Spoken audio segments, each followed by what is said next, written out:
Magandang gabi guys. Ayan. Nanghuhuli kami ng itlog. Ay, nanghuhuli Na itlog. kami ng itlog. Hindi pala nanghuhuli. Itlog ng mga ano, yung mga Yan. ganito. Panda. Ito ba yung anak ngayon? Tsaka yung Orange laser. orange laser. Ito yung mga itlog nila eh. Mga natin sa ilaw. Yan yun. Tapos hayaan niya muna yan dyan. Ilang araw din? 2 days? 2 days. Ko-cover niya nasa bulak lang. Tapos pag karaan ng 5 days, ganito na ito yun. 5 days dito naman namin inililipat. Ayan, nakikita niyo yan. Ayan, may mga lumalangoy na maliliit. Ayun, nasa dahon. Kiti-kiti. Maliliit. Diyan niya, sa ganyan niya napaparami ang mga yan. Although hindi naman siya nagbebenta kapag sobrang dami na lang talaga. Tsaka niya binibenta. Ayan. Yung iba nga, lumalaki na dyan eh. Sadyang malumot siya kasi lang gusto ng mga ano. Parang everyday nga ata siya nagpapalit. Hindi nga everyday. Palit ng tubig? No, di ba nagbabawas ka dyan? Oo, a week. At parang magkasunod na araw ka na nagdidilig. Nagamit niya na kasi pandiligan eh. Hindi, yung ano, kailan yan? Sa bagay. Iba-iba pala. Tigi-tigisan timba, eh, ilan yan? Yan yung aquarium. Ito, for ano pa to. Sa setup. Dati nandyan yung mga ano namin. Yung magaganda. Yung nasa apartment. Pero napabayaan din kasi ito ng for a while. Dahil nga nag-busy sa mga anik-anik. Tapos ang hirap nga dito kasi nasa basement medyo malamig. Pero ngayon may mga heater na. So ngayon lagyan niya ng mga heater. Ayan. Kaya nakakapag ano na uli siya, nakakapag-breed. Dati lakas nito mag-breed doon nasa apartment kasi warm Puntahan yung nga ako dun eh. warm yung ano namin, yung may kwarto na talagang close. Ito, ano to, naka room temperature. So, magiging moist siya for ilang days. Hindi siya madadry out. Mm. Mga ano natin yung ano, yung cycle na Kasi pag hindi na ilagay sa ganyan na bubulok ka na. yung iba na nabubuo pero marami nabubulok. Parang nakaraan nila yung nabulok eh. Nanguha rin kami Sayang. last time. Ito yung mga cactus. Mga succulent. Yung iba ilalabas pero iba dyan na lang kasi parang nahirapan sila mag-adjust din kasi pag bumabalik labas-pasok, maiksi lang ang summer. Iyan ah. Dito na init. Summer na. Summer. Init. Kanina nagdadrive ako 27 pero yung araw, ano na yun plus 6 na. Ako, Talagang totok yung araw, sakit sa mata. Nagdano agad ako pagdating ko, nagbuhos ka agad ako sa mukha at sa ulo ng ano, yung malamig na tubig. Sobrang init. Alam namin yung mga taga Pinas, sabi nila mas mainit. Totoo na, mainit sa Pinas, pero iba kasi yung init namin dito. Sobrang dry. Tapos nakapasok, parang kahit 27-30 lang siya. Tsaka sobrang bright ng araw no? Iba yung dating sa mata. Tapos parang dahil nga hindi humid, so dry na dry yung hangin, lalong may initan. Parang ka nasa loob ng oven eh. Na-experience yung natin yung init sa Pilipinas, parang okay lang kasi Pinapawisan ka. Yun yung panlaban ng katawan mo yung papawisan ka para yung sa init. So papawisan ka sa init. Dito naman yung init, hindi lumalabas yung kaya parang dry na dry, mas mahapdi sa balat. Nakakapanla tayo ng init. Na gano'n nga lang, magtanim kami ng isang araw, yung noo ko, nangitim eh. Ako nga din, yung katawan ko sa Ano lang yun, parang isang oras, mahigit lang tayo, no? 1 hour and a half nagtanim-tanim. Iyan. Tapos yun nga, si Mami, gusto namin tawagan pero hindi pa, mahina ang signal. Mahina yung signal doon sa mismong hospital. Hindi namin siya makachat. Ayun nga, medyo hindi rin namin expected na covered pa rin pala ng veterans yung niya, yung Sa Fully covered. Fully covered yung ano niya, yung sa hospitalization niya, mga gamot, lahat.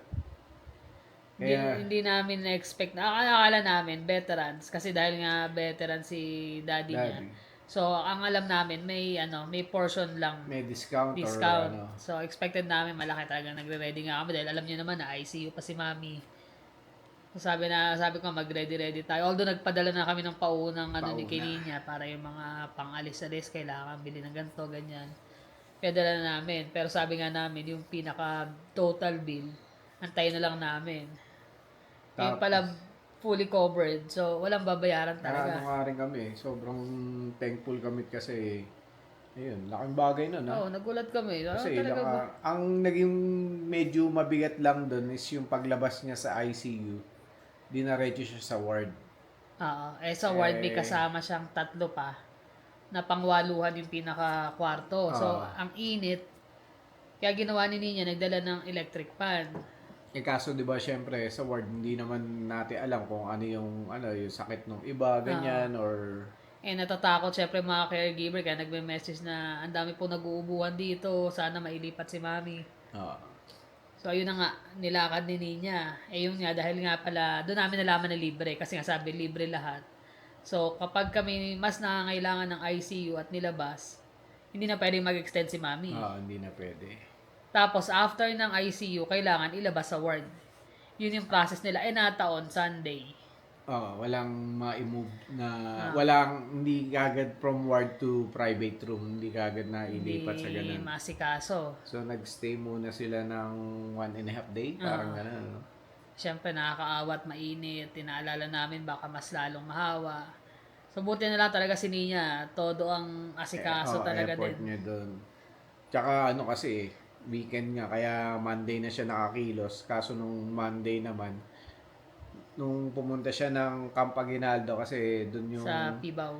doon yung checkin yung ranking ni Daddy, tapos anong regiment guerrilla. o anong klaseng Guerrilla siya.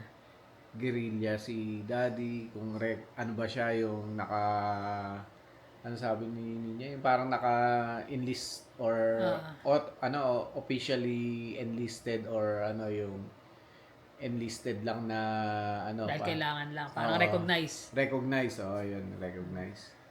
So, yun yung inasikaso niya kasi mas mapapabilis tsaka mas mapaprioritize yung mga kamag-anak nun. Parang ganun.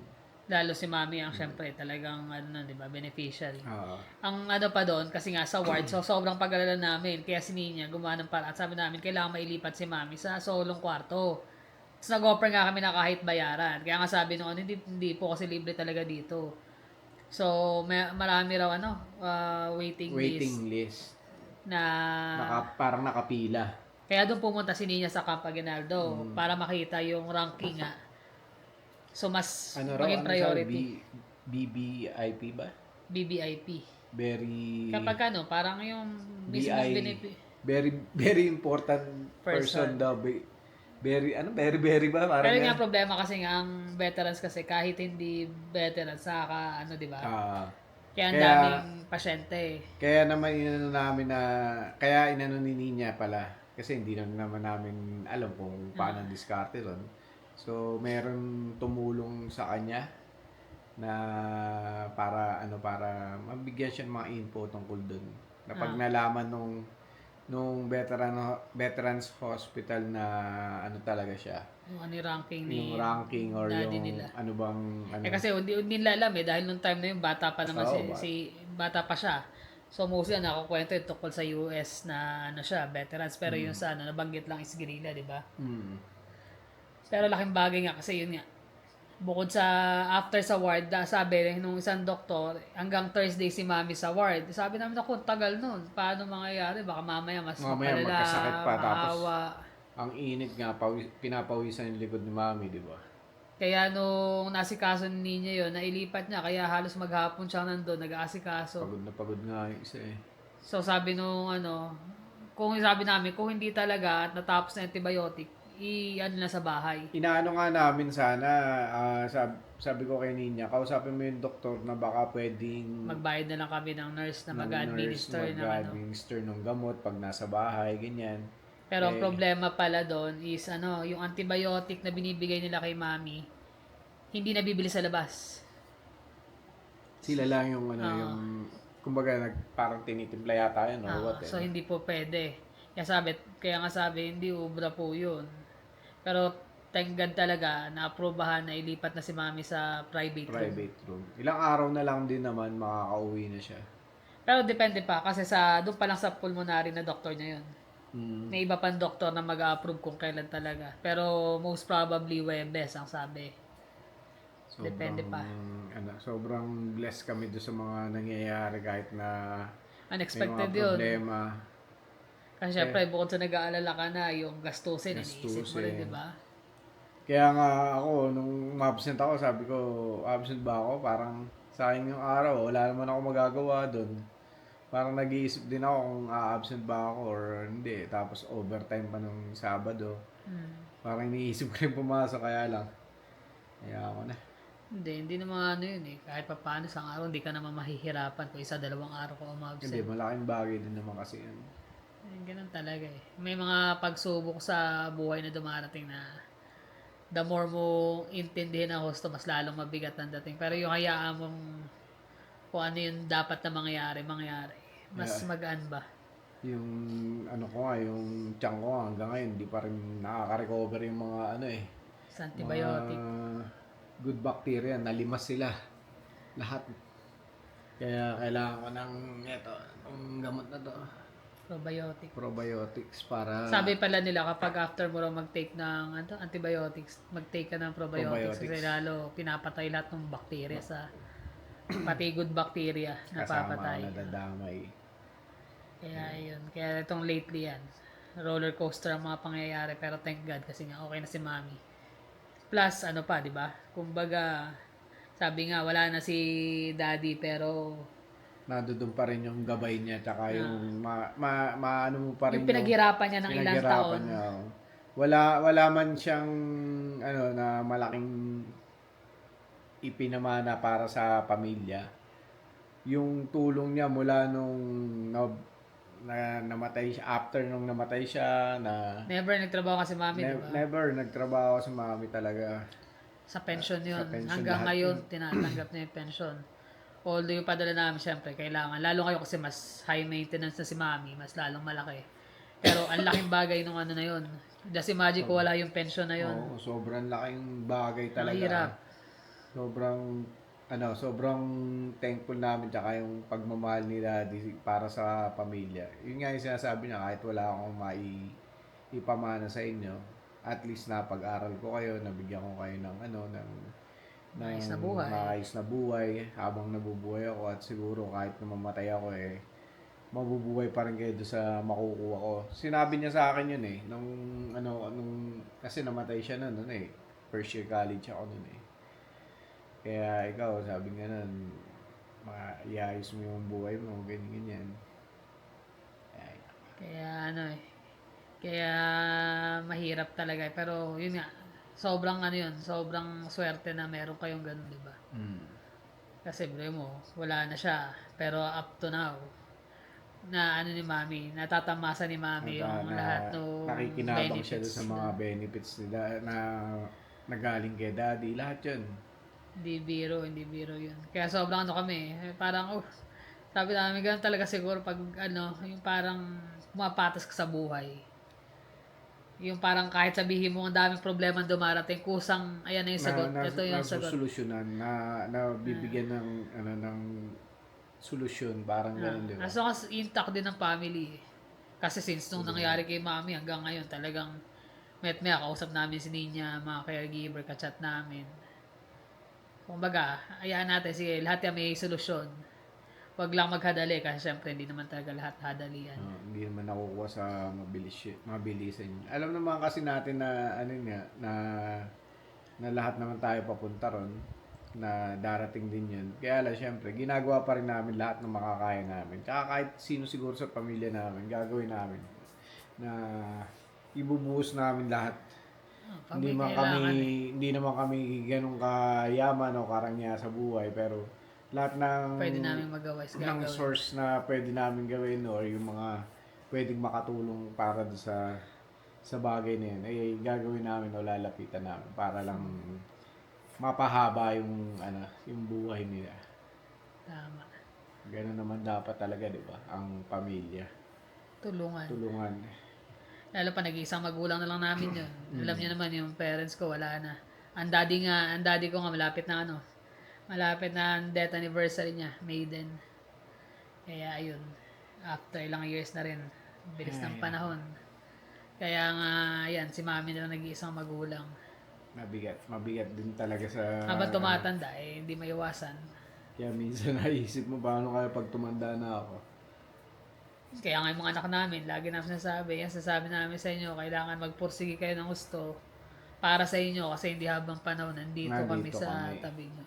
Yun yung yun yung bagay na dapat nilang matutunan At saka mas magulang, wala naman kaming ganong kayamanan na ipapamana. Parang every parent tatay ng yung makapag-aral sila, nagkaroon sila ng maayos na buhay. Masaya na ako nun. Makakita ko lang sila na established na, responsible na sa lahat ng mga Yung kaya na nilang tumayo ng nila. sila lang. Okay na sa amin yun. Matututo rin yun. Natututo naman Tsaka nakikita naman nila sa lahat ng mga pinagdaanan din naman namin sa buhay. At ang aga namin nagsimula rin, pero lahat yun naman nalampasan. Natawa nga ako yung isang araw, di ba, nanonood tayo, yung nalulung doon sa sugal. Yung lalaki, yung pambili ng gatas tsaka diaper nung anak niya ginamit sa pangsugal. Natawa siya, sabi niya, baliktad yun Ako lahat ng hobby ko naibenta ko dahil panggatas ni Jonas. Panggatas ni Jonas sa pang-diaper. Kasi aga nga namin nung nabuntis ako kay Jonas.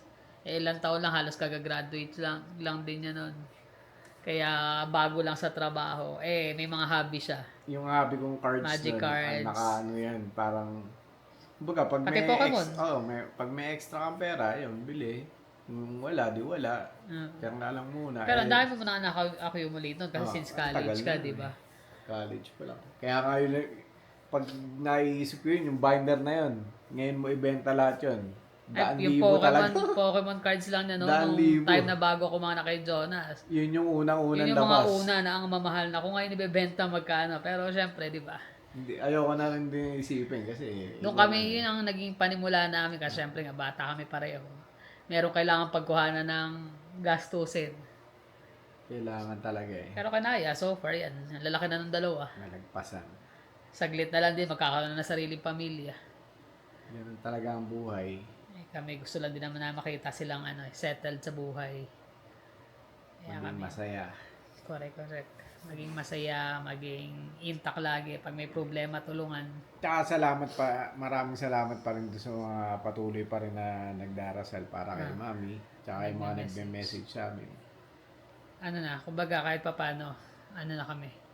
Medyo kalmado na talaga kasi nakikita nga namin mas okay. Gusto na nga magkape tsaka tinapay. Pero bawal Bawal pa sa kanya. Kaya sabi niya, taste muna mami. Bawal pa. Muna. Pero... Nakakatuwa yung nakakita siya na makulit na uli Pero nga, paglabas na magkakaroon ng pagbabago lahat yan.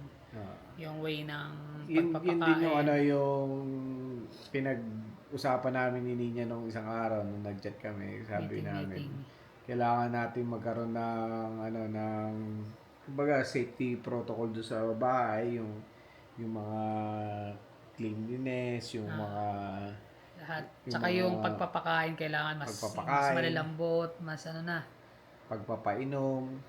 Yung straw sana, kaya lang mas mahirap mas lalo siyang mabilaukan.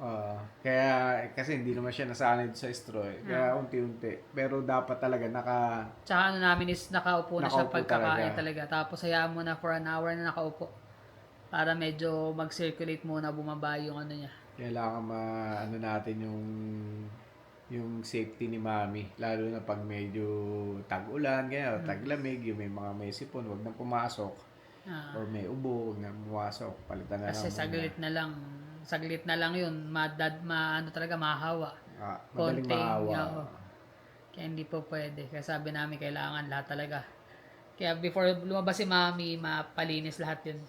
Hindi kinakausap na si Ninya lalo pat nagkaroon ng ng upgrade yung kanyang ano, 'di ba?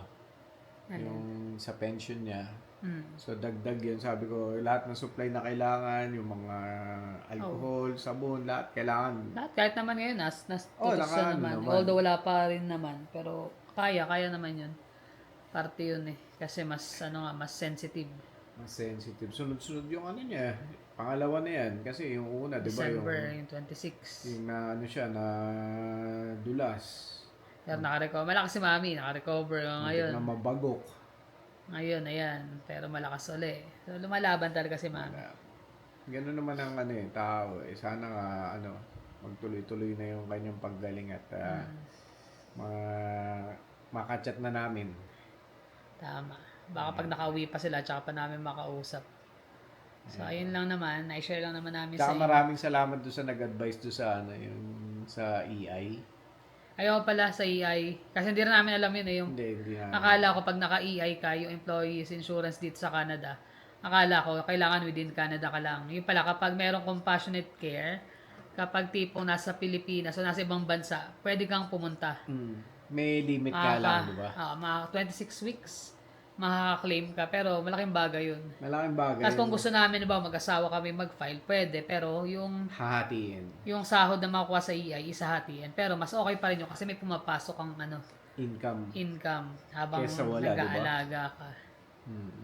So salamat sa nag-advise. Hindi ako aware doon kasi one time ko lang nagamit yung EI ko, medical pa dahil sa operation, pero after nun wala. Ako, hindi ko pa nagagamit yung EI nga eh. So, sa yung EI sa ano, di ba? saan? Yung pandemic. Pandemic nagamit. Mas mahaba pa nga 6 months. Hindi, wala nun talaga eh. So yun lang naman, na-share lang naman namin sa inyo kasi thankful talaga kami sa mga nangyayari. Sa kabila ng mga problema. Sa kabila ng ng ilang dekada na tinrabaho ni Daddy, hanggang ngayon nakikinabang pa rin kami doon sa Nakikinabang sa mga talaga. pinaghirapan niya. Yung benefits talagang na-secure niya si Mami na hanggang ngayon talaga. So ayun lang naman. Maraming salamat ulit sa inyo. Ingat kayo lagi. See you in the next vlog. Bye.